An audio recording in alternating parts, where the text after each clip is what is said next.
Hello and welcome to my YouTube channel. In this video I will teach you how to make a business Instagram account. So first of all, go to your Instagram account profile, then click on the top and there you will see an option of create new account. Just add your name. You are creating a business account, so add unique name and then add your password. Make sure that password is strong. Now your account is made. And I am skipping the Facebook suggestion for now, and I'm also skipping the profile sets option now. Now you can see that normal account is made. Now the main game started. For turning his account into professional account, click on the three lines in the top and then click on privacy app settings. After opening it, you can see account type and tools. Click on it, then you will see the option of switch to professional account. Click on it. It will shift your account into professional account. Then click on continue option, then choice what describe you.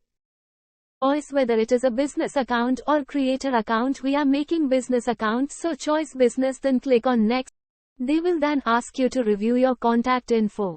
Write your email and phone and then click on next. Then they will ask you if you want add to Facebook page. I am skipping it. Now you have to do 6 things to make a good personal account. You have to complete your profile and then grow your audience, then introduce to yourself and then export tools and insights and then set goals and learn how ads work. So this was all how to make a business Instagram account. Hope this video helped you a lot. Do like the video and share it with your friends and family. Thanks for watching.